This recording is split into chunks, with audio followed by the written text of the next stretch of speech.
What's going on, guys? Tower number 9 here, and I am excited today to bring you some exclusive previews from Fantasy Flight Games for the new Jump to Lightspeed set. Big shout out to Fantasy Flight Games and to Xander over there for getting me these previews, and I'm excited to share them with you. First, just a quick discussion of Admiral Piett here. Jump to Lightspeed may be focused on space. We've seen a lot of stuff with pilots, fighters, that type of stuff, but it's not just about the fighters. Admiral Piett commanding the Armada is a new leader that FFG revealed earlier today, who is focused on capital ships instead. So he's a command villainy leader, and on his leader side, as an action, you can exhaust to play a capital ship unit from your hand. It costs 1 less. And when you deploy him on 5 resources, he's a 2/7, not a great stat line, but as a passive ability, each capital ship unit you play costs 2 less. That can potentially even go off multiple times in a turn. He doesn't have to attack to enable it. He doesn't have to exhaust to enable it. It is just a passive ability, and that's going to give you some big discounts on some of the game's heaviest hitters in the space arena. He also has the Imperial and Official traits, which are quite relevant. He is not a pilot. He is up there on the bridge giving orders, and somebody else is piloting the ship. So interesting character, and I think that there are some existing ships here that might have some cool uses with his ability. So the Outlaw Corona here, you can play this on the first turn with Piett, so you can have a 3/5 ship in space on the first turn. Now it does have a very negative bounty, but against some decks you might not care all that much about that, and it can potentially oppress them in space. The Ruthless Raider, of course, a classic, being able to play that on the 5 resource turn and, get that when played and when defeated going. And then the really heavy hitters like Avenger, I could have put Devastator up there. There are a bunch of these big ships that are typically like kind of closer endgame cards that are supposed to win the game.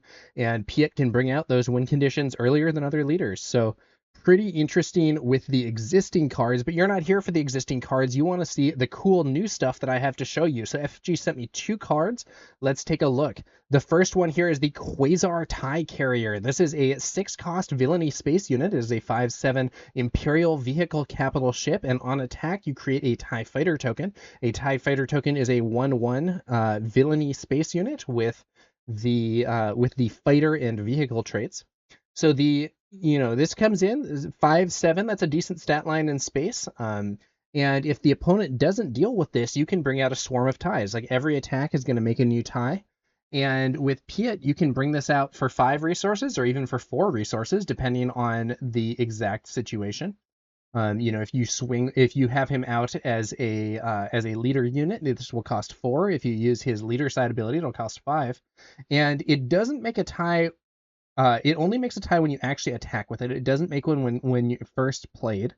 But if you're getting to get a bunch of attacks with this, not only are you generating value by swinging with a big, powerful unit, but you're also creating those ties and causing more problems for your opponent. It could go especially well with cards that can buff up your tokens. So, you could have something like, I don't know. I mean, there are various cards from the Twilight of the Republic set.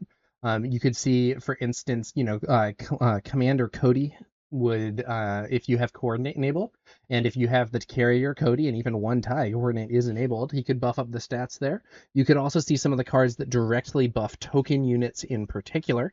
I believe, we have things like Kraken, Shock T, and potentially some others too. So could go well with some token buffs and just a big bunch of stats on its own with some extra upside. I'm not entirely sure this is going to be at a constructed power level. I think at least in limited, though, it's very scary, and we'll have to see what other token synergy might arrive in order to build these things up. Also, if you have a bunch of piloting cards, this is a good source of things to play pilots on, because it's just going to keep making those vehicles. So that is the Quasar TIE Carrier, but I actually do have one other card from FFG to show you guys here. The Resupply Carrier. This one, the name is quite fitting because the Resupply Carrier combines a big ship with a built-in resupply. It is a 6-cost command space unit. It is a 4/5 with the Imperial vehicle and capital ship traits. And when played, you may put the top card of your deck into play as a resource. So this is going to ramp you up. And 6 for a 4/5, you might say, oh, that's a really bad stat line. But think of it like this. If resupply costs 3, so you're essentially paying that 3 and then 3 more. And so the 3 gets you the extra resource, and then the extra 3 in this case gets you a 4/5 unit. So if there were a 3-cost spaceship that were a 4/5, it would be extremely strong. And so if you bundle those two effects together, you're actually getting a pretty good price. And with Piett, you can actually do even better because you can play him at you can play the resupply carrier with Piett for 5 resources or even 4 resources and build you towards better ships. The downside of this is that it won't usually be ramping you into your leader, because by the time you can play the resupply carrier, Piett can already deploy. But imagine playing this in a Palpatine deck, where not only are you bringing out this unit, but you're also, you're also ramping towards your leader deployment, or perhaps, a Vader green. Additionally, there's a very strong synergy here, in my opinion, with Triple Dark Raid. If you play Triple Dark Raid, you can bring this out significantly early. It ramps when played, and then you get to use it again after it bounces back to your hand to ramp even more. So you can use this to build towards those really powerful endgame ships. Like, let's say you have a Piett deck where you're running Avenger, Devastator, or some of those other larger endgame, like super heavy win condition ships. The ramp on this is thus helping you build towards that endgame. And you're also getting a relatively strong ship in the balance. A 4/5 in the space arena is able to deal with a lot of the early fighters and a lot of the units that we've been seeing so far in the game. And I think this could be quite a strong card in the right situation. Bring out those triple dark raids, potentially sneak attack, stuff like that. It even lets you ramp a bit earlier than you would otherwise be able to with it. So I think this is going to be a cool card. And these heavy late game oriented capital ship decks could really profit from it. All right. Well, I don't want to just go on and on to drag out the video time. I know you guys are mostly interested in the previews, so those are the previews. What do you think of them? Let me know in the comments below. I'd be happy to discuss further. Big shout out to FFG and to Xander for getting me these previews. I really appreciate being able to show some stuff on the channel again. And yeah, that's going to do it for this one, guys. Stay tuned for more Star Wars Unlimited content, and I will catch you guys later.